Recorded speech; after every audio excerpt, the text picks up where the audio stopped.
Okay. We'll go here.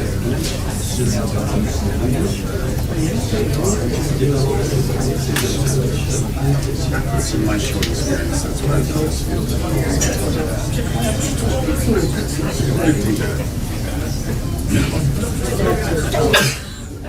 I think we can safely presume that they're formulating what their answer will be to questions about this wiretapping claim. Now, the Senator's findings that there are no indications of not just of any wiretapping, but of any surveillance more broadly having taken place at Trump Tower during, before, or after the 2016 election. This, in effect, has been an issue that has been dogging this White House now much of the last 2 weeks. It's not just an issue of the resources that have been expended for what is increasingly appearing to have been a made-up claim by President Trump, but it doesn't seem likely that the White House will receive that claim. In the last hour or so, we heard from Press Secretary Sean Spicer speaking on the radio, the conservative talk radio show host Laura Ingraham, basically saying that, you know, when we were talking about wiretapping the president specifically, he was talking broadly about surveillance, not wiretapping the way a lot of people specifically think of it relating to phones. The question is this something about which they are willing to back down, or is this, like most other things with this president, a moment where he remains defiant and insists that there is information out there, as he did mention this last night? And as I speak to you, we finally got the 2-minute warning, which means as we approach the 1 hour and 5-minute mark, Sean Spicer will be coming out. This is an extended pregame show like we've rarely seen at this meeting.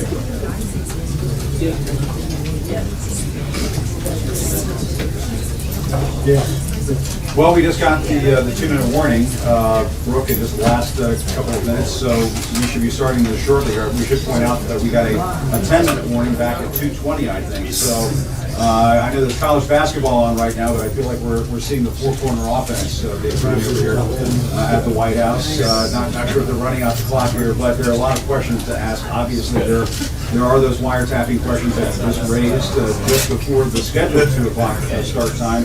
We did see that statement coming from Chairman Burr and Mark Warner there in the Senate Intelligence Committee saying that they haven't seen any evidence of any surveillance going on at Trump Tower before or after the election.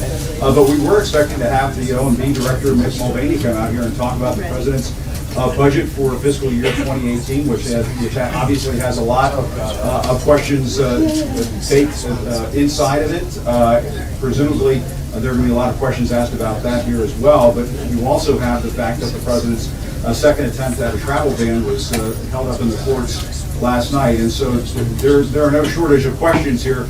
What we might have in this room is maybe a shortage of patience since the briefing is now running an hour late.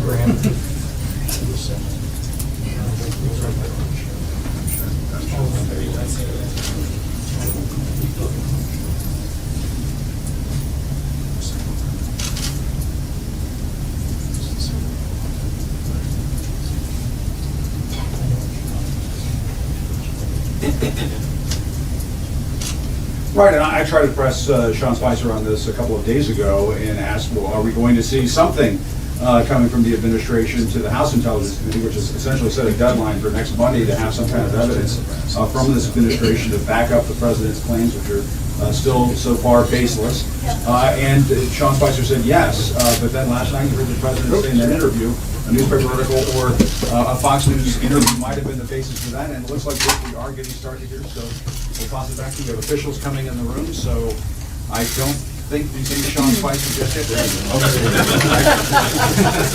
Forgive you, we're a little late, so I'll give Jim a break on this one. Thank you. Well, you know, we're getting ready for the season. Got a couple coming. Sorry for the delay, guys. It's budget day.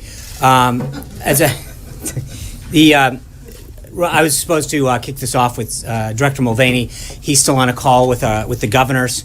We continue to host a ton of briefings today with key stakeholders, and so my goal, if this times out right, is that as we finish up, Director Mulvaney will walk in the room right on cue, and then he will talk to you a little bit about the budget, and we will walk through Q&A on that. So hopefully this all works. I'm going to skip past the part where I say thank you, Director Mulvaney.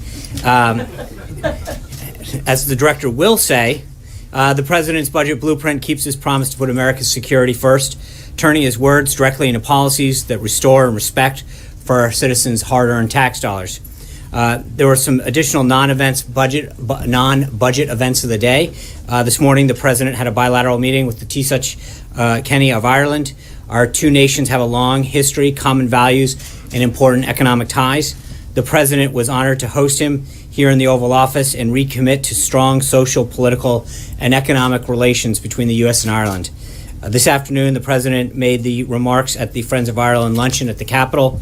This traditional lunch celebrating Americans' bipartisan commitment to peace and security in Ireland was started in 1983 by President Reagan and Speaker O'Neill, both proud Irish Americans, and has been attended by every President, Speaker, and Taoiseach of Ireland since then.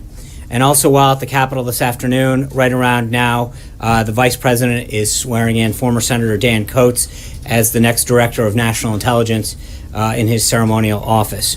Former Senator Coates has clearly demonstrated the subject matter expertise and sound judgment required to lead our intelligence community, and the President is finally glad to have him on board as part of his team. Later this evening, the President, along with Taoiseach Kenny, will attend the St. Patrick's Day reception and participate in the annual Shamrock ceremony. Since 1952, the President has invited the Taoiseach to come to the White House in celebration of St. Patrick's Day, where they present a bowl of shamrocks as a symbol of the profound and lasting relationship between the two countries. The President and Taoiseach Kenny will also make remarks. I have a few more notes before I get to Director Mulvaney. First, I wanted to share with you guys, it's a letter that should be going out shortly, if it hasn't already, that the President signed this morning wishing Ray Chavez, the oldest living survivor of Pearl Harbor, a happy 105th birthday. Wow. Our nation owes Mr. Chavez's generation and he a great generation, a debt of gratitude for extraordinary legacy of liberty, freedom around the world, fighting to ensure security and prosperity for millions. A copy of the letter will be sent out if it hasn't already. And obviously, we all extend our warm wishes to Ray and his family as they celebrate his 105th. And the President signed the letter wishing that he hopes to have several more birthdays to come. This afternoon, the President announced his intent to nominate several individuals to key posts at the Department of Defense. Robert Daigle as the Director of Cost Assessment and Program Evaluation. Elaine McCluster as Principal Deputy Undersecretary of Defense. David Norquist as Undersecretary of Defense and Comptroller, Kenneth Rapano as Assistant Secretary of Defense for Homeland Security and Homeland Defense and Global Security, Patrick Shanahan as Deputy Secretary of Defense, and David Joel Trachtenberg as Principal Deputy Undersecretary of Defense for Policy. The President's glad to have these extremely qualified men and women on board to assist Secretary Mattis as he undertakes the great rebuilding of our nation's military. Also this afternoon, the President declared a major disaster in the state of California and ordered federal assistance to supplement state, tribal, and local recovery efforts in the areas affected by severe winter storms, flooding, and mudslides this January. We also announced this afternoon that Second Lady Karen Pence will lead the presidential delegation to the 2017 Special Olympics World Winter Games in Austria. The House Budget Committee met earlier this morning and approved the American Health Care Act, making it now the third committee to move the AHCA forward. We're working hand in glove with the House to consider improvements, and we're confident that this thoughtful and thorough process will lead to legislation that reforms our health care, making it more affordable and accessible to every American. Since we won't have a chance to meet tomorrow in light of the President and Chancellor Merkel's press conference, I want to quickly walk you through a couple of events on the President's schedule.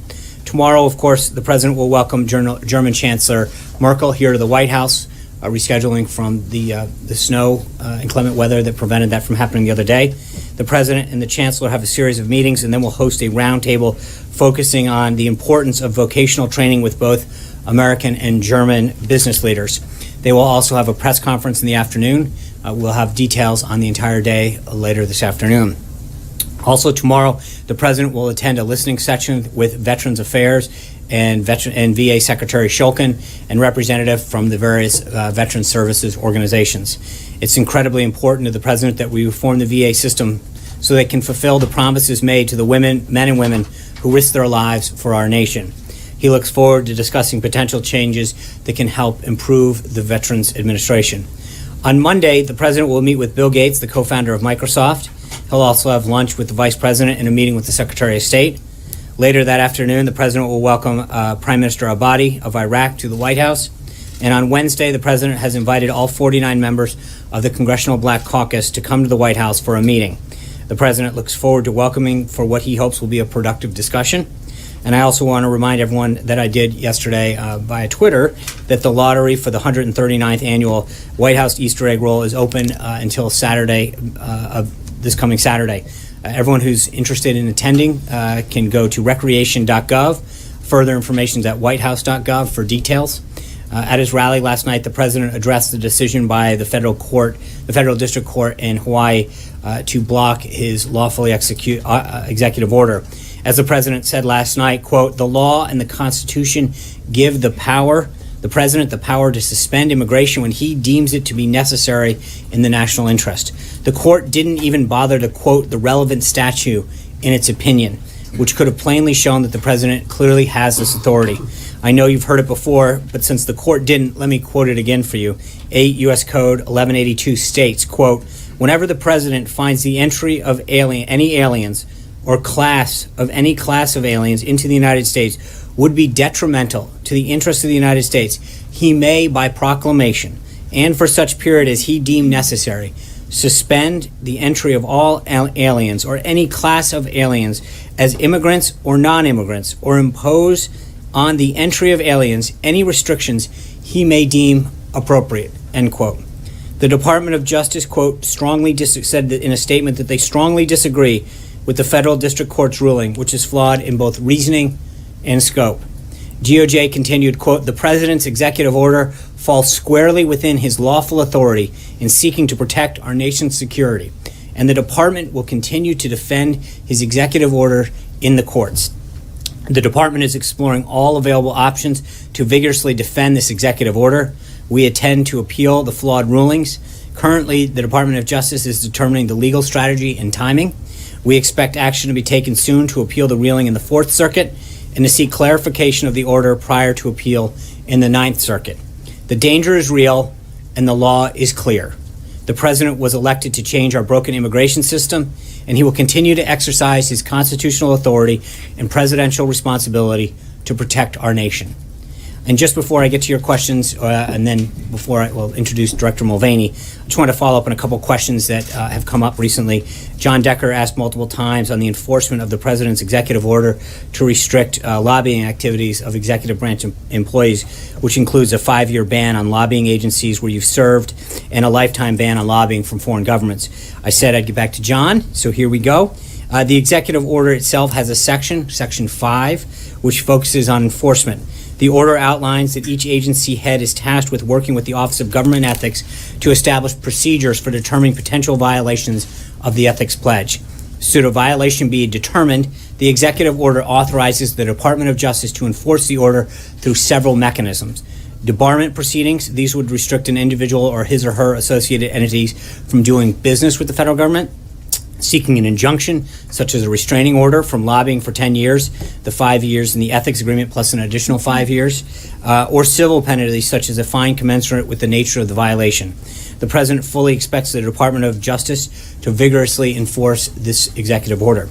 Also, yesterday, several of you asked where the House is in regard to additional legislation as outlined in the third prong of the AHCA, and the President's plan to reform health care. I'm pleased to note that last night, Leader McCarthy in the House introduced 4 pieces of legislation that will remove burdensome regulations, lower costs, and increase access, as we've noted. The Competitive Health Insurance Reform Act, H.R. 372, which eliminates antitrust protection for insurance provider, creating competition so that Americans are not left with just one choice for health care coverage. The Small Business Health Fairness Act, H.R. 1101, which allows small businesses to band together and negotiate lower prices. The Protecting Access to Care Act, H.R. 1215, which limits frivolous lawsuits that unnecessarily drive up health care costs. And the Self-Insurance Protection Act, H.R. 1304, which protects workers who get their health care coverage from employers that self-insure by providing a backstop on catastrophic losses. And finally, in terms of following up from yesterday, in regard to the DOJ's indictments of Russian hackers on Yahoo data, this action demonstrates the United States' commitment to identifying cyber criminals and bringing them to justice no matter where they are. It also highlights the criminal importance of international cooperation to our cyber regime. And like I said yesterday, as though this is a lawful enforcement action, anything beyond that, I would direct you to the Department of Justice and the FBI for further details. Before I continue, let me turn it over to Director Mulvaney to talk a little bit about the budget. Director. Thanks very much. Good afternoon and happy day before St. Patrick's Day, also known as Budget Day. Most of you heard me talk about the budget before, so I'm not going to say too many things in opening before we get to your questions, but we will remind you that this is what we're calling the America First budget. We had an America First candidate. You now have an America First president, and it shouldn't surprise anybody that we have an America First budget. You've seen the details. As we talked about last week, $54 billion of additional defense spending. We have some more details today on where that money is going. We're seeing increases at the VA, increases within the Department of Justice for law enforcement, increases within the Department of Homeland Security for things that include border security and immigration controls. Increases within the Department of Energy to deal with the nuclear triad, and then corresponding reductions in similar amounts, offsetting dollar for dollar in other programs. The largest reduction, if you've seen the budget already, is a 31% reduction within the Environmental Protection Agency. The next largest reduction on a percentage basis is within Department of State, and the other departments are reduced in lesser amounts. I think the smallest reduction we have is NASA, which is just less than 1%. But there again, as with many of the agencies, you'll see certain line items within those budgets plussed up. This is the message the president wanted to send to the public, to the press, to Capitol Hill. He wants more money for defense, more money for border enforcement, more money for law enforcement generally, more money for the vets, more money for school choice, and then to offset that money with savings elsewhere so that all of that is done without an additional dollar added to the deficit. As I've mentioned before, this budget does not balance the budget. This budget simply reallocates and reprioritizes spending as any family or business would do. This budget does not, for those of you who were not here last week, this budget does not address the big picture items such as policy changes, revenue flows, tax policy, mandatory spending. This is simply the top line spending budget. It's why we call it the budget blueprint and not the full budget. That full budget, which will contain all the rest of those pieces and parts, will be released in May. Before I take questions, I'm going to do something I don't ordinarily do, and I'm sure it's kind of new. I'm going to call on the New York Times because they're in trouble. Apparently, is there where's my New York Times guy? Matt Flagenheimer and Ellen Rappaport, okay, are in big trouble. I'll give you the first question, but you have to deliver this message to them. They printed this morning that I'm the father of 17-year-old triplet girls. My 17-year-old daughter really wishes that we're happy, or really wishes that had happened, but my two 17-year-old sons are really upset. So if you could clarify that, that would be great, and I'll give you the first question if you've got one. So go ahead. Okay, well, we're not very good at math, obviously, at the New York Times. Math is right. It's actually the gender that was wrong. But, sir, during the campaign, President Trump, then candidate Trump, talked about the national debt, which, of course, has reached around $20 trillion. You mentioned it in your budget message this morning.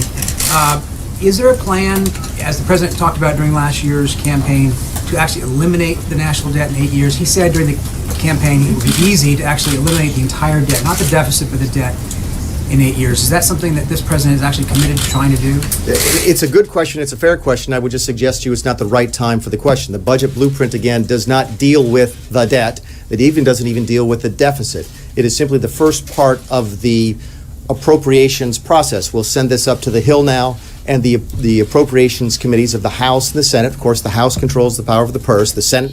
Congress controls the power of the purse. And this will be the first step in that process. We will start to address the issues of the longer-term deficit, longer-term debt in that larger budget. And of course, we'll have to deal at that time with things like mandatory spending, tax policy, revenue flows to the government. So again, it's a fair question. I just don't think now is the time to ask the question. Question, the 28% that comes out of the State Department, I know that you're leaving a lot of discretion to the people who are in charge there at all of these agencies for how to implement these cuts, but how much is intended to come out of the foreign aid budget of that $10 billion? A lot of it. Keep in mind, as I've said before, one of the reasons that you've seen such a dramatic reduction in the State Department on a percentage basis is not that this president thinks that diplomacy is not important. In fact, nothing could be further from the truth. We've already seen that Secretary Tillerson has had a tremendous one diplomatic success already on the deal he cut with Iraq. The president believes in diplomacy, and we believe that this budget protects that core function of the State Department. It just so happens that much of the foreign aid that the president talked about in campaign, much of the money that goes to climate research, green energy, those types of things are actually in the State Department budget. If those line items had been in the Department of Commerce, you would see Department of Commerce having gone down by by a similarly large percentage. So the answer to your question is that most of the cuts within the State Department try to focus directly on foreign aid. Yes, sir.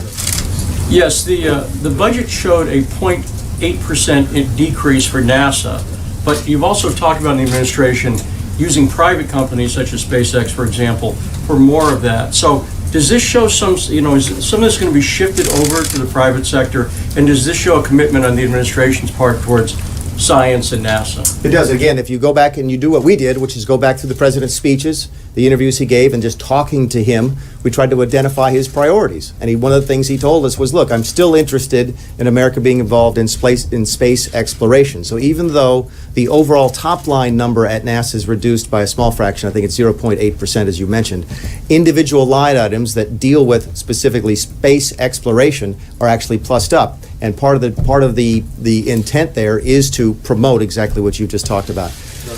Yes, sir.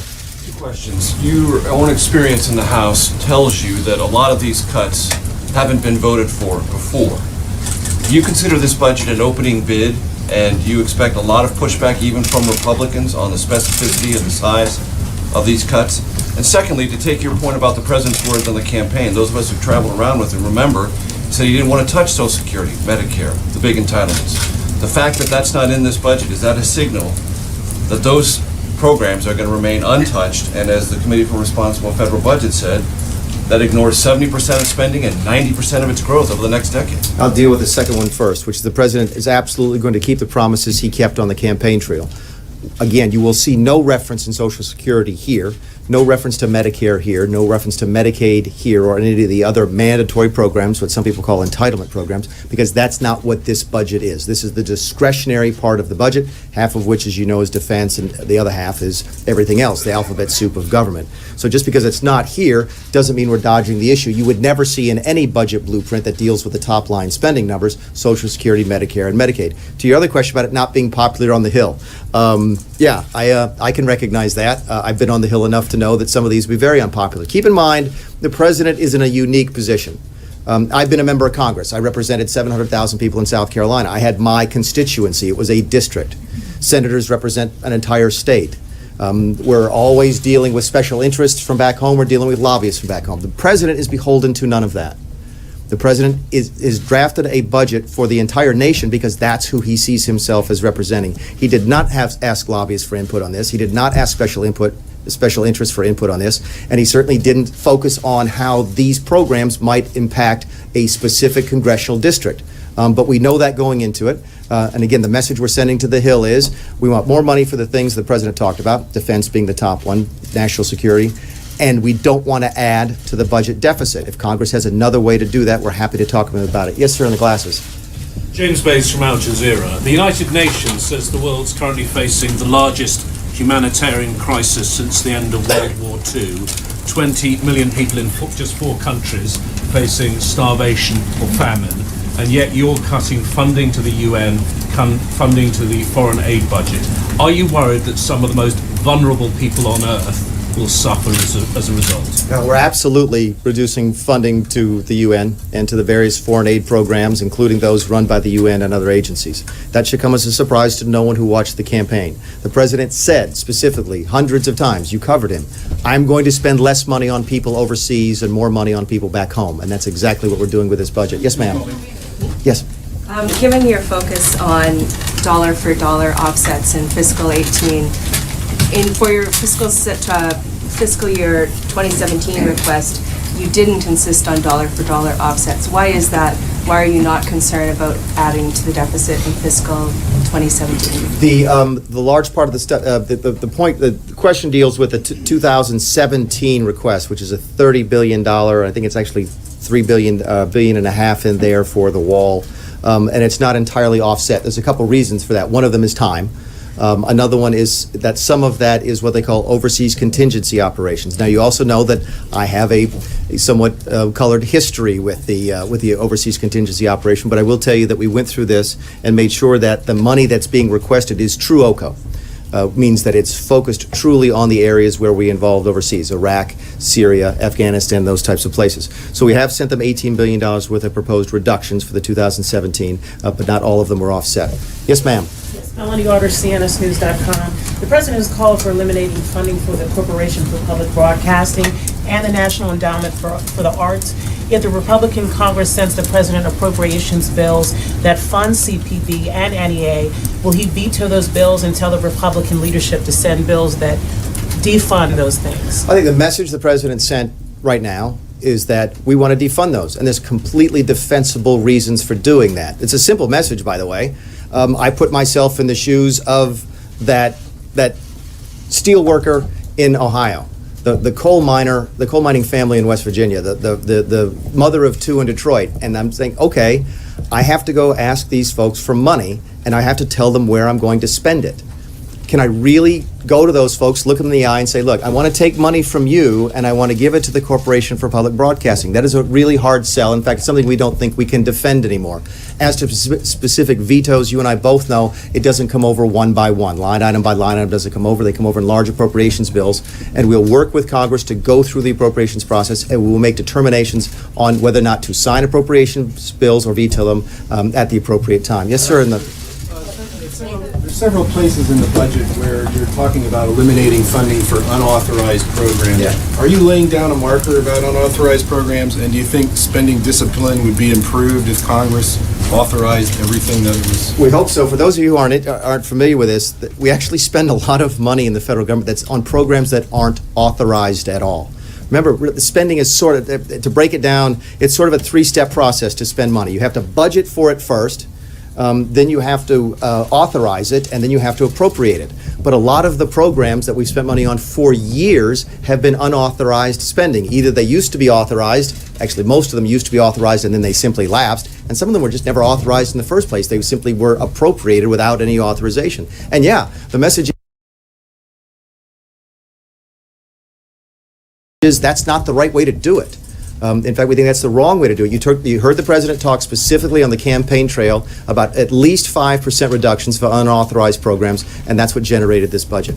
Yes, sir. Director Mulvaney, you talk about this budget basically keeping the promises that the president made during the course of the campaign. The housing and urban development, from housing and urban development, this budget blueprint calls for a 13% reduction, $6 billion. During the course of the campaign, President Trump said, specifically to urban black voters, he says, what do you have to lose? It turns out what they have to lose is at least $6 billion that goes to many programs that benefit those communities. What do you say to those Americans who feel that promise? Nobody's going to get kicked out of their houses.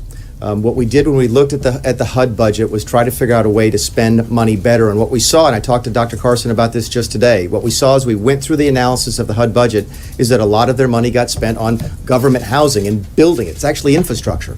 Okay? And what Secretary Carson and I talked about is figuring out a way to do that better. And as we did that, what we realized was we are working on a large infrastructure program that we hope to roll out this summer. And what Secretary Carson wants to do is take the money for the infrastructure that's in HUD right now and not very well run, and move that into this larger program. In fact, you'll see the same line items or similar line items in the Department of Transportation for the same reason. These do not mean the president is changing his commitment to infrastructure. Again, far from it. What we're saying is, look, for years and years we have built infrastructure like this, and it doesn't work very well. So let me finish and I'll come back to you. And then so what we're doing now is we're taking it out of the discretionary budget and we're going to move it into the larger infrastructure plan this summer. But you know, well, housing and urban development and the community development block grants aren't exclusively about housing. They support a variety of different programs, including in part Meals on Wheels that affects a lot of Americans. In Austin, Texas today, one organization there that delivers those meals to thousands of elderly says that those citizens will no longer be able to be provided those meals in those communities. So what do you say to those Americans who are ultimately losing out, not on housing, but on other things that are taken out of this budget? And as you know, I think you know, that Meals on Wheels is not a federal program. It's part of that community, that CDBGs, the block grants that we give to the states. And then many states make the decision to use that money on Meals on Wheels. Here's what I can tell you about CDBGs, because that's what we fund, right?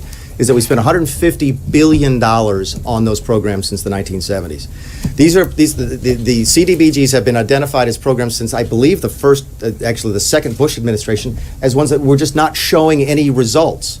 That we can't do that anymore. We can't spend money on programs just because they sound good and great. Meals on Wheels sounds great. Again, that's a state decision to fund that particular portion of it, to take the federal money and give it to the states and say, look, we want to give you money for programs that don't work. I can't defend that anymore. We cannot defend that anymore. We're $20 trillion in debt. We're going to spend money. We're going to spend a lot of money, but we're not going to spend it on programs that cannot show that they actually deliver the promises that we've made to people. So you're talking about programs that do work or don't work. There's a program called The Shine that's in Pennsylvania, rural counties of Pennsylvania, that provides after-school educational programs for individuals in those areas, which just so happens to be the state that helped propel President Trump to the White House. I'm curious what you say to those Americans in a community where they tell me today that 800 individuals will no longer, children who need it most, will no longer be provided in those most needy of communities the educational care they need. I'm not familiar. Y'all are at an advantage over me because I have to memorize all 4,000 line items. So let's talk about after-school programs generally. They're supposed to be educational programs, right? And that's what they're supposed to do. They're supposed to help kids who don't get fed at home get fed so they do better in school. Guess what? There's no demonstrable evidence they're actually doing that. There's no demonstrable evidence they're actually helping results, helping kids do better in school, which is what, when we took your money from you to say, look, we're going to go spend on an after-school program, the way we justified it was, these programs are going to help these kids do better in school and get better jobs. And we can't prove that that's happening. To be clear, we're saying, the administration with this budget is saying that no after-school programs out there are doing their job in helping educate these No, children. but and again, now you're asking me a question I don't know the answer to, but I don't believe we cut all the funding for those types of things. Yes, sir. Mr. Mulvaney, just to follow up on that, you were talking about the steel worker in Ohio and the coal miner in Pennsylvania and so on, but those workers may have an elderly mother who depends on the Meals on Wheels program, who may have kids in Head Start. And yesterday or the day before, you described this as a hard power budget, but is it also a hard-hearted budget? No, I don't think so. In fact, I think it's probably one of the most compassionate things we can do to actually you're help the elderly. You're and only kids? focusing on half of the equation, right? You're focusing on recipients of the money. We're trying to focus on both the recipients of the money and the folks who give us the money in the first place. And I think it's fairly compassionate to go to them and say, look, we're not going to ask you for your hard-earned money anymore. Single mom of two in Detroit, okay? Give us your money. We're not going to do that anymore unless we can guarantee. Please let me finish. Please let me finish. Unless we can guarantee to you that money is actually be used in a proper function. And I think that is about as compassionate as you can get. Yes, ma'am. I have a question on the border wall. Sure. Maria Pena with Local News. Thank you for doing this. The budget, as I understand it, asks for $4.1 billion, so 1.5 for this year and 2.6 for the following year. There's no mention at all of whether or not Mexico is going to help pay for it or reimburse the U.S. for it, as the president pledged. So where is that money coming from for the border wall? A couple of things. Your number is correct. It's 1.5 for 2017. Back to your question about 2017, and I think 2.6 for 2018. People have asked me a couple of times, does that build the whole wall? No. It doesn't, but it gets us a start on the program, and you'll see some of the wall being built this year. And then, of course, obviously, we increase funding in 2018, but the wall will take longer than 2 years to build. As to the source of funds, that's up to the president and the Treasury and the State Department. We're the guys at OMB and the gals at OMB who take the money that we have and allocate it on a budgetary process. So it's up to somebody else to figure out where the money comes from. Yes, sir. Yes, the budget for DOJ zeroes out reimbursements for state and local jails holding immigrants in the country illegally. Some of that money now goes to sanctuary cities. Is that part of the president's promise to withhold funding from sanctuary cities? And are there other elements of the budget intended to carry out that punishment that the president talked about? Yeah, honestly, I'm not familiar with that particular line item, so let me deal with the DOJ like this, and also Homeland, because there's some increases in Homeland that deal with this sort of topic. You're going to see an increase in Homeland for increase in detention facilities. It's a fairly significant increase in the detention facilities because the president has said he wants to stop the catch and release program. In fact, he's signed an executive order to do just that, and we fund that. We increase the amount of money for detention facilities for folks who come into the country illegally. I'll give you a follow-up because I didn't answer your first question very well. Follow-up to a question about the cuts you're making to things like transportation and housing. You said those would be paid for later with other appropriations, but you said this would be balanced. And I know you've been a fiscal hawk yourself. It sounds like a bit of a shell game, though, where you're saying now this is a balanced budget, but you're saying you're not stopping to pay for other things because those will be paid for later. But then where are you going to pay for those other things? Right, and again, it's not- Eventually, doesn't all this stuff have to get paid for? And just to clarify, it's not a balanced budget. There'll still be roughly a $488 billion deficit according to the Congressional Budget Office next year. We simply didn't add to that in order to spend more money on the president's priorities. Regarding moving projects out of the base budgets for the agencies and into the infrastructure. The infrastructure program is something we've just recently started. It won't probably come until summer or maybe even early fall. We have to do Obamacare repeal and replace first, then tax reform second. That leaves infrastructure probably third, which may come after the August recess in Congress. So you're making an assumption that I'm not willing to make. You're making an assumption that all that infrastructure that we provide for later on in the year is going to go to the deficit, and I'm not willing to make that assumption. Yes, sir. Hi, Director. Two short questions. One, the blueprint provides robust funding for embassy security, Yes, sir. citing the Benghazi Accountability Review Board. Does that mean there'll be an increase, considering all the criticism that the president and Republicans levied against President Obama for supposedly cutting embassy security? That's one of those line items that we leave up to Secretary Tillerson. He and I talked about the State Department budget and how he decides to allocate that. It may be that there are some embassies that don't need a lot more security and some that do, so we give him the flexibility to do that. The gentleman in the back had a question. Many countries around the globe did take very seriously President Trump that he will cut the foreign aid because most of the countries getting U.S. aid were not with the U.S., supporting terrorism against the U.S., and also they were not voting with the U.S. So how does President Trump feel now about those countries? Will they continue the aid? Because U.S. taxpayers will be asking that we don't have to spend on those countries who are against the U.S. Yeah, I come back to what the president said on the campaign, which is that he's going to spend less money overseas. To your question, though, because this came up the other day, which is the hard power versus soft power, there's a very deliberate attempt here to send a message to our allies and our friends, such as India, and our adversaries with other countries, shall we say, which is that this is a hard power budget, that this administration intends to change course from a soft power budget to a hard power budget, and that's a message that our adversaries and our allies alike should take. I'll take one more because I'm sort of running down. Yes, ma'am. Can you explain a little bit more about what message the president is trying to send by eliminating a lot of funding for science and climate change, as research, as you mentioned earlier, and just to follow up later when you have a chance to answer that. Sure.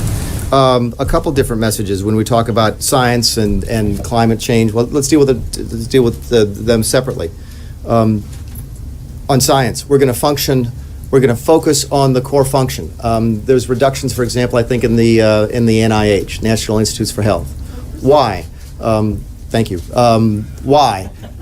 Because we think there's been mission creep. We think they do things that are outside their core functions. We think there's tremendous opportunity for savings. We recommend, for example, that a couple of facilities be combined and there'd be cost savings from that. Again, this comes back to the president's business person view of government, which is if you took over this as a CEO and you look at this on a spreadsheet and go, why do we have all of these facilities? Why do we have 7 when we can do the same job with 3? Won't that save money? And the answer is yes. So part of your answer is focusing on efficiencies and focusing on doing what we do better. Regarding the question as to climate change, I think the president was fairly straightforward, is that we're not spending money on that anymore. We consider that to be a waste of your money to go out and do that. So that is a specific tie to his campaign. Yes, I'm sorry, you had to follow up, and then I'm going to... Just really quick on Meals on Wheels, you mentioned that it's one of those programs you guys determined had not been doing its job effectively. What evidence are you using to make that statement, and is not feeding seniors in and of itself the fulfillment of the And program? my understanding from having been in the state government, and I may have this wrong, I've been wrong several times today, this may not be the first time, but my understanding of Meals on Wheels is that that is a state determination. Federal government doesn't directly fund that. It funds the central community development block grants, the CDBGs, and some states choose to take the money and do Meals on Wheels. Other states and localities might choose to do something else with them. We look at the CDBGs, and when we do that, we look at this as $150 billion spent over 40 years without the appreciable benefits to show for that type of taxpayer expenditure, and that's why we have the reduction. Specific to the CDBG. No, because I'm going to elaborate. How Sean does this every day for an hour and a half, I have no idea. But I'm going to... Keep going. Yeah, exactly. I've been up since 4 a.m. this morning, so I'm going to turn it back over to Sean. Thank you very much, and we'll talk to you all soon. Thanks, guys. Around here, that's a half day. That's exactly right. Yeah. Thanks, guys. Anyway, so kick it off. Jonathan Carl. Sean, day before yesterday, you said you were extremely confident that the House and Senate Intelligence Committees would ultimately vindicate the president's allegation that Trump Tower was wiretapped. As I'm sure you have now seen, the Senate Intelligence Committee has said they see no indications Trump Tower was the subject of surveillance. That seems to be a pretty blanket statement. What's your reaction? Well, I think there's several things. I would also, it's interesting to me that, just as a point of interest, that when one entity says one thing that claims one thing, you guys cover it ad nauseum. When Devin Nunes came out and said, I think it's very possible, yesterday, there was crickets from you guys. When Devin Nunes came out and said there was no connection that he saw to Russia, crickets. When Tom Cotton said the same, you don't want to cover the stuff. No, hold on. No evidence No, of wiretapping at Trump actually, Tower. So now you've had the House Intelligence Committee and the Senate Intelligence Committee. Actually, here's his quote, Jonathan. No, here's the direct quote. I think it's very possible, end quote. That's what he said when he said the president's communications could have been swept up in collection. So again, I saw no indication of wiretapping. I understand that, no and evidence of wiretapping. I think the president's been very clear when he talked about this, and he talked about it last night. When we talked about wiretapping, he meant surveillance, and that there have been incidents that have occurred. Devin Nunes couldn't have stated it more beautifully, but you choose not to cover that part. You chose not to cover when Tom Cotton went out, when Richard Burr went out, when others, Chairman Nunes and others, and said that there was no. Hold on. I understand that, Jonathan. And where was your passion and where was your concern when they all said that there was no connection to Russia? Where was it then? You crickets from you guys, because at the end of the day, when hold on. I'm making a point. The point is this: number one, that it's interesting how when evidence comes out and people who have been briefed on the Russia connection come out and say that there was nothing that they have seen that proves a connection, you choose not to cover that. You don't stop the narrative. You continue to perpetuate a false narrative. When he came out yesterday and said, "quote, I see no evidence that this happened," when he said, "quote, I think it's very possible, but like I said, we should know later," you don't cover that part. You only cover the parts that this is. But let's go through what we do know, okay? Hold on. I'm trying to answer your question, Jonathan, if you can calm down. If you look at what the New York Times reported on January 12th, 2017, they said, quote, in its final days, the Obama administration has expanded the power of the National Security Agency to share globally intercepted personal communications with the government's 16 other intelligence agencies before applying privacy protections. The new rules significantly relax long-standing limits on what the NSA may do with the information gathered by its most powerful surveillance operation, which are largely unregulated by wiretapping laws. When Sarah Carter reported that by the start of the new year brought with it unexpected politicizing of the intelligence gathered in secret. Separately, the Obama administration amended a long-standing executive order allowing information intercepted through FISA warrants or by the National Security Agency to be shared by a wider audience in 16 government agencies as Obama was leaving offices. Intelligence normally reserved for just a handful of intelligence leaders was spread throughout briefings to scores of workers, and soon leaks began appearing in news media organizations, often in stories lacking context of how national security investigations are actually concluded. On March 3rd, Fox News chief anchor Brett Baer said the following, quote, there's a report in June 2016, a FISA request by the Obama administration forwarded intelligence surveillance court to monitor communications involving Donald Trump and several other campaign officials. Then they got turned down, then in October. Then they renewed it and do a startup wiretap at Trump Tower with some computer and Russian banks. Baer continues, a June FISA request that foreign intelligence surveillance courts get shot down. A judge says, Jonathan, you can ask, you can follow up. A judge says no go to monitoring Trump Tower. They go back in October. They do get a FISA granted. This is wiretap going on in a monitoring of computers that is sometimes they believe to a Russian counts. By all accounts, they don't come up with anything in the investigation, but the investigation continues and we don't know it. On November 11th, 2016, days after the election, Heat Street reported, quote, two separate sources with links to the counterintelligence community had confirmed to Heat Street that the FBI sought and was granted a FISA warrant in October, giving counter-surveillance intelligence permission to examine the activities of U.S. persons in Donald Trump's campaign with ties to Russia. The first request, which sources say named Trump, was denied back in June, but the second was drawn more narrowly and granted in October after evidence was presented of a server, possibly related to the Trump campaign and its alleged links to two banks, SVB Bank and Russia's Alpha Bank. Sources suggest that a FISA warrant was granted to look at the full context of related documents that concern U.S. person. Two separate sources with links to the counterintelligence community have confirmed that the FBI sought and was granted a FISA warrant in October, giving counterintelligence permission to examine the activity of U.S. persons in Donald Trump's campaign with ties to Russia. They go on. The FISA warrant was granted in connection with the investigation of suspected activities between the server and two banks. However, it is thought that the intelligence community that the warrant covers any U.S. person connected to this UN investigation, and thus covers Donald Trump and at least three further men who have either formed part of his campaign or acted as media surrogates. On January 19th, the New York Times reported the following. American law enforcement and intelligence agencies are examining intercepted communication and financial transactions as part of a broad investigation of possible leaks between Russian officials and associates of President-elect Donald J. Trump. One official said intelligence reports based on some of the wiretapped communications have been provided to the White House. It is unclear which Russian officials under investigation or what particular conversations caught the attention of American eavesdroppers. The legal standard for opening these investigations is low. Andy McCarthy, writing in National Review, suggested, quote, from three reports from The Guardian, Heat Street, and the New York Times, it appears the FBI has concerns about a private server in Trump Tower that was connected to one or two Russian banks. Heat Street describes these concerns as centering on, quote, possible financial and banking offenses. This is his quote, I italicized the word offenses because it denotes crimes. Ordinarily, when crimes are suspected, there is a criminal investigation, not a national security investigation. We go on. Sarah Carter from Circa reporting, intelligence professionals tell Circa News they were concerned that some of the Russian intelligence was spread through group briefings to a much larger than usual audience back in January. This would have happened during the final days of the Obama administration when it expanded Executive Order 12333, which allows employees with a, quote, need to know have further unfettered access to raw data stored by the NSA. The new rules allowed the NSA to share, quote, raw signals intelligence information, including the names of those involved in phone conversations and emails. The expansion of the order makes it difficult to narrow in on the leaks, and frankly, it allows too many people access to the raw data, which only used to be available to a select few, said a U.S. official who spoke on the condition of anonymity and was not granted to speak on the authority.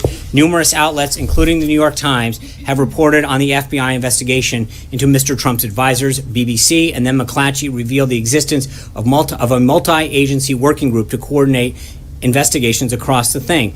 On February 14th, the New York Times again refers to phone records and intercepted calls. Let me quote them. American Law Enforcement and Intelligence Agency intercepted the communications around the same time they were discovering the evidence that Russia was trying to disrupt the presidential election by hacking into the Democratic National Committee, three officials said. The intelligence agencies then thought to learn whether the Trump campaign was colluding with the Russians on hacking or other efforts to influence the election. The officials interviewed in recent weeks said that so far they have seen no evidence of such cooperation. The officials said that the intercepted communications were not limited to Trump campaign officials and other associates of Mr. Trump. The call logs and intercepted communications are part of a larger trove of information that the FBI is sifting through. Days later, the New York Times then reports, quote, in the Obama administration's last days, some White House officials scrambled to spread information about Russian efforts to undermine the presidential election of Donald Trump, connections between the president-elect and Russians across the government. But the increasingly hard-to-escape conclusion that individuals in our government were instead trying to undermine the new president by saying, quote, and this is the New York Times again, at intelligence agencies there was a push to process as much raw intelligence into possible analysis to keep the report at relatively low classification levels to ensure a widespread readership across the government, and in some cases, quote, among them European allies. This allowed the upload of as much intelligence as possible to Intellipedia, a secret wiki used by American analysis to share information. Sean Hannity went on Fox to say, quote, but protections which are known as minimization procedures have been put in place to protect Americans that are not under warrant, American citizens that are caught up in their surveillance. And, quote, by the way, their identities are protected. Their constitutional rights are be protected. Now, of course, this was not the case with Lieutenant General Flynn because a transcript of his call was created and then given to intelligence officials who then leaked this information, which is a felony, to the press that printed it, end quote. Last, on Fox News on March 14th, Judge Andrew Napolitano made the following statement, quote, 3 intelligence sources have informed Fox News that President Obama went outside the chain of command. He didn't use the NSA, he didn't use the CIA, he didn't use the FBI, and he didn't use the Department of Justice. He used GCHQ. What is that? It's the initials for the British intelligence spying agency. So simply by having 2 people saying to them, President needs transcripts of conversations involving candidate Trump's conversations involving President-elect Trump, he's able to get it, and there's no American fingerprints on this. Putting the published counts and common sense together, this leads to a lot. So, Sean, are you So, saying John. that despite the findings, the bipartisan findings of the Senate Intelligence Committee, No, they're not findings. There's a statement out today. They have not begun this. As you know, yesterday or 2 days ago, the Department of Justice asked for an additional week. So the statement clearly says that at this time that they don't believe that. They have yet to go through the information. The Department of Justice, as you know, has not supplied this. But I've just read off to you. It's interesting. When the New York Times reports... Hold on. Let's do the whole long answer. Thank you. That's my Appreciate question. Okay. So, are you saying that the president still stands by his allegation that President Obama ordered wiretapping or surveillance of Trump Tower, despite the fact that the Senate Intelligence Committee says they see no indication that it happened? Does the president still stand by the allegation? First of all, he stands by it, but again, you're mischaracterizing what happened today. No, The Senate, I know. I'm reading exactly from their statement. I understand that, and at the same time, they acknowledge that they have not been in contact with the Department of Justice. So, but again, I go back to what I said at the beginning. It's interesting. Hold on. It's interesting how, at the same time, where were you coming to the defense of that same Intelligence Committee and those members when they said there was no connection to Russia? You didn't seem to report it then. There was no. So you want to comment and you want to perpetuate a false narrative. Actually, I did report that Clapper said that. But when those individuals have gone out time and time again, when Chairman Nunes has said, number one, that there was no information that he's aware of that existed, that got zero reporting. Number two, when he went out yesterday and said, quote, I think it's very possible, you don't include that in the question mark. The bottom line is that the president said last night that he will be providing, that there would be additional information coming forward. There's a ton of media reports out there that indicate that something was going on during the 26th election. And I think it's interesting. Where was the questioning of the New York Times or these other outlets when that was going on? Where was the question? I believe you will. Jim. Yeah, you were just quoting Sean Hannity there. The House and Senate Intelligence Committees are I also quoting the quoted, FBI. I get you're going to cherry pick. The FBI director, you're citing Sean Hannity. No, and Andrew okay. You also you also tend to overlook all of the other sources because I know you want to cherry pick it. But but you do. But where was your concern about the New York Times reporting? You didn't seem to have a concern with that. We have done plenty of reporting on all of this. No, Sean. but you want to cherry These pick connections between one commentary, aides of one the piece of president, commentary. associates of the president to the Russians. That has all been looked at. And No, wait. How do you know all this? How do you seem to be such an expert in this? I'm saying that this has been looked at, Sean. How do you know it's been looked at? Hold on. Where is? I'm sorry. I'm afraid to understand. Where can you tell me how you know that all of this is quote been looked at? You're asking me whether or you not made a it's been looked statement. at. You said quote all of this has been looked at. Other outlets have reported. No. So okay. So when your outlet says it's all been looked at, the president and the Russians during the 2016 campaign, it sounds like during the context of that investigation, there might have been some intercepted communications. The House Intelligence Committee chairman did mention that, and we have reported that. Others have reported that on our air and various publications. But Sean, what you are refusing to answer, the question that you're refusing to answer, is whether or not the president still believes what he believes. I just said it to Jonathan. I didn't refuse to answer that. But you have a Senate and House Intelligence Committee, both leaders from both parties on both of those panels saying that they don't see any evidence of any wiretapping. So how can the president go on and continue to say Because that's not these because things? you're mischaracterizing what Chairman Nunes said. He said, quote, I think it's possible he's following up on this. So to suggest that is actually, and you're stating unequivocally that you somehow... Literally, he said if you take the Right, president and I think that literally, we've already he cleared is that up. wrong. And he said exactly that, but the president has already said clearly when he referred to wiretapping, he was referring to surveillance. So that's But it sounds like, Sean, that Okay. you and the president are saying now, well, we don't mean wiretapping anymore, No, because it- that's not true anymore. No, So now we're going to no, expand that that's to not- other forms of surveillance. What's it going to be next? No, Jim, I think that's cute, but at the end of the day, we've talked about this for 3 or 4 days. What the president had the quote wiretapping in quotes. He was referring to broad surveillance, and now you're basically going back. We talked about this several days ago. The bottom line is that the investigation by the House and the Senate has not been provided all of the information. And when it does, but where was the concern? Hold on, I just. News reports, not evidence. No. not What I conversations think the with president FBI addressed director. that last night and said there's more to come. These are merely pointing out that I think there's widespread reporting that throughout the 2016 election there was surveillance that was done on a variety of people that came up. Investigation going how on do into you- whether Jim, there were I find contacts it between interesting the that you president's campaign you and the somehow Russians. believe that Of you. course, they're going to be looking at Okay. these various things. Okay, I get it. Somehow, you seem to believe that you have all of this information. You've been read in on all of these things, which I find very interesting. I have been read in by the FBI Well, no, director, you're but the coming to House some and Senate serious intelligence conclusions committees have for a been. guy that has zero intelligence class. I mean, give me some credit. I'll give you some A little intelligence, maybe. But no, but clearance. what I'm saying is that I wasn't done. Clearance. Those two panels. Maybe vote. Well, come on. Those two panels have spoken with the FBI director, and I I've been told understand there's that. no evidence of this. Okay, So why I not think just- this question's been why don't asked we and just answered, end Jim. This farce and just have the Because president say he it's was interesting wrong. how you jump to all of these conclusions about what they have, what they don't have, and you seem to know all the answers. But at the end of the day, there was clearly a ton of reporting. Hold on, Jim. Let me answer. No, I think that there's been a vast amount of reporting, which I just detailed, about activity that was going on in the 2016 election. There's no question that there were surveillance techniques used throughout this. I think by a variety of outlets that have reported this activity concluded. So, and I think when you actually ask those two people whether or not, and as Chairman Nunes says yesterday, when you take it literally in wiretapping, the president's already been very clear that he didn't mean specifically wiretapping. He had it in quotes. So I think to fall back on that is a false premise. That's not what he said. He was very clear about that when he talked about it yesterday. Major. Okay, Sean, so just to be clear, you're good and the president's good with stories that have anonymous sources in them. No, it's interesting. I think it's when it comes to the Russia story and the on-the-record sources who have been briefed by the FBI continue to conclude that there's nothing there. You guys continue to fall back on these anonymous sources and perpetuate a false narrative.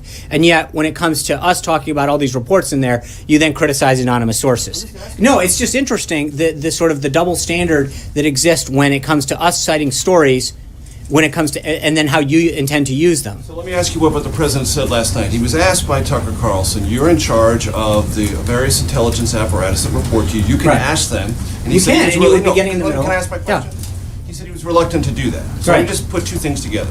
Earlier this week you told us when asked, has the president directed the Justice Department to collect and distribute information to the various relevant congressional committees? If I remember your answer correctly, it was no, he hadn't That's right. given that specific direction. Has that changed? Has he now directed No. the Justice Department? And is he asking himself for the intelligence agencies that report to him to provide him specific answers to these underlying questions that are separate from the reportage you're citing? No. Why not? Because I think we've covered this before. I think that gets into interfering this, and I think that the appropriate process is to allow the House and the Senate to do this so that it doesn't appear as though we're interfering. I understand that. But as I mentioned to you this the other day, Major, if we go ask them, then you're going to turn around and say, you guys interfered with something and you pressure them. It's a catch-22 for us. And the bottom line is that I think the president made it clear 2 Sundays ago that he wanted the House and the Senate Intelligence Committee to work with these agencies to collect the information and make a report. That's what we're doing in order to make sure that there's a separation from us so that you can't turn around and then accuse us of forcing or pressuring an agency to produce a document. We're asking them to go through the process of the separation of powers and actually going to those different entities. The Department of Justice said yesterday they want an additional week, and we're allowing that process to play through. Got it? Abby? So Sean, is the president making these statements based on classified information? I'm not going to get into how the president makes a decision. I think that what I think is clear, though, is through the reporting that I just read, is that there's clearly widespread open source material pointing to surveillance that was conducted during the 2016 election. That information is available to members of the House and the Senate. It's public, as you noted. They are looking at that same information, making a conclusion. No, they that have they're- no, that's not true. Not seen any evidence to back up the president's claims. So if there is other information Why won't the president release it? Again, I'm not going to get into that yet. I think the president discussed that last night on his interview, and we'll let the process play out. I understand what he discussed. I think they have clearances in the House and the Senate Intelligence Committees. They're able to conduct this. Alexis. Sean, I'd like to ask you about two topics, but can you help us all by calling on Peter right now? No, I'm going to. I understand. I actually called the question.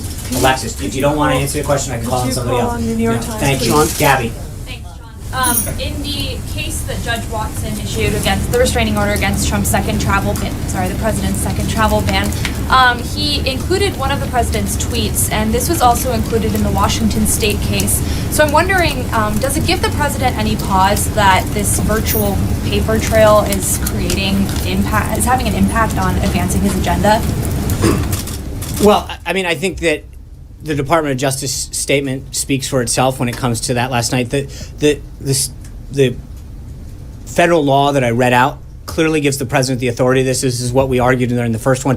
I think for a judge to ignore that statute and talk about tweets or interpreting something that happened during the campaign trail is not in keeping with how they're supposed to interpret the law. I'm not going to continue to comment. We tailored that second executive order to comply with the judge's order.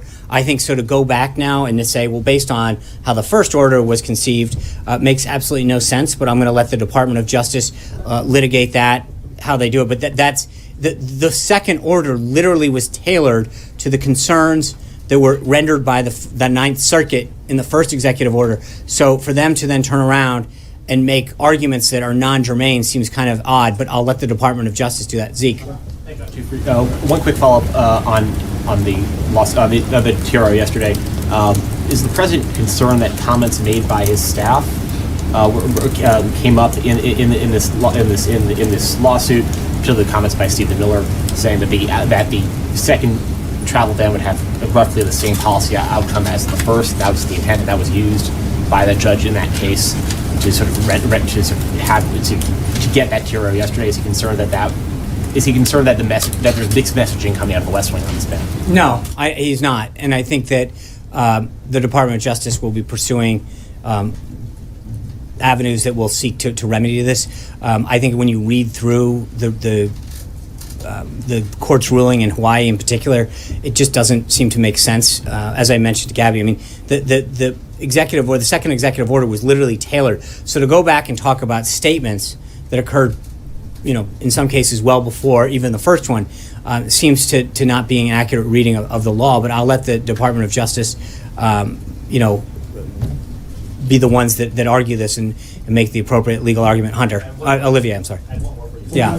Go back to your long list of sort of news reports. You mentioned one that is an accusation that perhaps the GCHQ was involved. Did the president ever raise this with his conversation with Theresa May?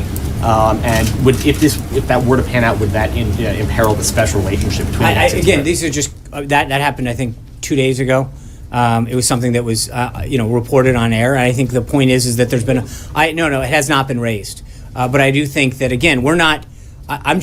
All we're doing is literally reading off what other stations and people have reported. And I think that casts into concern some of the activities that may have occurred during the 2016 election. We're not casting judgment on that. I think the idea is to say that if these organizations, these individuals came to these conclusions, they merit looking into.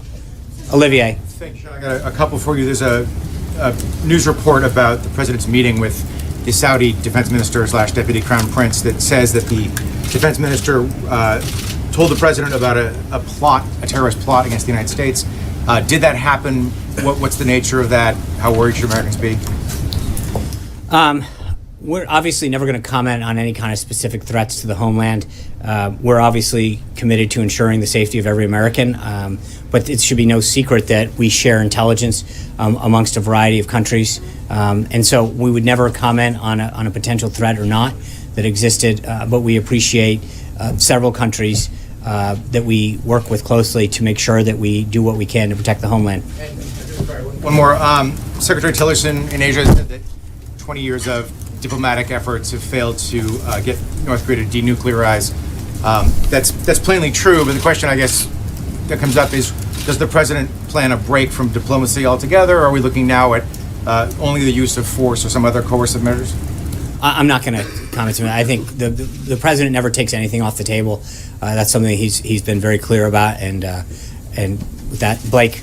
Over the course of the campaign, the president had made many comments about the budget and the deficit. At one point, he said he thought that he could get rid of the national debt over the course of 8 years. At another point, he said that he would insist on a balanced budget relatively soon. Now the baseline that the administration is giving us is, well, at least we're not adding on to the deficit, which is nearly $500 billion. So I'm curious as to how we got from that point to now to where he was talking at one point about eliminating a bunch, and now it's adding on to I think Director Mulvaney addressed that. I think, look, a couple things. Number one, the Senate dragged its feet on getting Director Mulvaney confirmed and in office. So I think we were behind the curve on having a director of OMB. We got in here. I think we produced a blueprint that is consistent with the president's principles and priorities. But he's already made it very clear that we'll have a budget probably sometime in May that will outline the more specifics of the revenue piece, the entitlement piece, and the full details of all of this. But that's eliminating a $20 trillion debt and tackling the current deficit is something that's going to take a little bit of time. It's something the president is committed to reducing. And I think we've talked very extensively about the president's commitment to protecting taxpayer dollars and to using them more efficiently. This budget and a lot of the action the president has took on on other projects, including the F-18, the next generation of Air Force One, show that the president is committed on a very, very personal basis to getting involved in programs and policies to reduce the deficit and to respect taxpayer money. So this is step one, and it's a down payment on that goal. As for future steps, there are lots of cuts in here, but no matter which way you splice the numbers, anyone will tell you, if you want to drop it somehow, you got to get to entitlements. I understand. Is that on the table potentially, yes or no? Look, as Director Mulvaney put it, like he was chosen for this job because of his commitment to fiscal austerity and respect of taxpayer dollars and budgeting skills. And I think that we've got to get past today. Let us get down that, and we'll have more for you. But again, I think this budget is a huge down payment on the president's goal of showing his commitment to fiscal responsibility and respecting the taxpayer. Amen. Sean, tax day is coming up. A lot of Americans putting together their tax returns. When the president puts together his tax return this year, will he release it publicly? Presumably it's not under audit, right? Well, St. Patrick's Day is tomorrow. That's what I'm more focused on. Presumably his 2016 returns are not under audit yet. So right. will Well, he release those when he files them? We'll cross that bridge when it comes to it. I think the president's been very clear about his position on his tax returns, and we'll have to see where it goes from there. But the president's been very clear throughout the campaign and consistent that he's under a routine audit. John Gizzi. Thank you, Sean. Reading the draft of the budget and listening to Director Mulvaney's comments yesterday and today, it would appear that the National Endowment for the Arts would be phased out entirely in 2 years. Can you name any other government programs or even cabinet departments, such as housing and urban development and education, in which its entire function may be phased out or reduced to another agency in government or even the state? John, who's here from OMB, is the appropriate person to ask on that. I know that they've done several briefings on the budget. We could have OMB definitely get back to you on this if you can contact him after this. Caitlin. Going back to the fact that the president used wiretapping quotes, and last night he said it was very important that it was in quotes. But out of the 4 tweets where he accuses Barack Obama of wiretapping him, he only used quotes in 2 of them. In 2 of them, he specifically said that he tapped his phone. So he didn't use the term wiretapping. And just minutes ago, you said it was communications being swept up. So can you definitively say that he still feels like Barack Obama wiretapped Trump Tower? Or does he feel like it was broadly surveilled? I think, which is it? Look, he was very clear about this last night. He talked about it, as you said. Yeah, he was. He said that he meant it. He put it in quotes. It was very broad. And so that's what he meant by the use of the term. Huh? So was it phone tapping? No, it was surveillance. I think we've covered this like 10 times. There's no specific answer of what it was. What did I understand the that, but that's the point of them looking into this, Caitlin. I think the idea is to look into this, have the House and Senate Intelligence Committees look into this and report back. Vivian. So I want to follow up on that. If all of this comes out and there's no proof that President Obama had any role in any wiretapping, that there was no wiretapping, will President Trump then offer an apology to President I've asked this Obama? like 3 times this week, and I think the answer is we're not going to prejudge where the outcome of this is. I think we've got to let the process work its will, and then when there's a report that comes out conclusive from there, then we'll be able to comment. But to jump ahead of this process at this point would be inappropriate. Can I go to Brian Crabtree of Salem Radio, Georgia? Sean, for taking questions from a talk radio host right here in Georgia and not in the DC swamp. First, I have 2 questions. On leaks of the president's tax returns and classified information, President Trump campaigned on draining the swamp. The American people then want to know why the FBI director Comey and Commissioner Costner have not yet been fired by the Trump administration. And my second question is with regard to health care. Many conservatives are really concerned that Paul Ryan, Speaker of the House, is leading President Trump down a very wrong path on health care. Well, how do you react to that? Well, on the first one, there's no personnel updates with respect to with the exception of the ones that I mentioned today. On the second, Donald Trump's not one to be led down a path by anyone.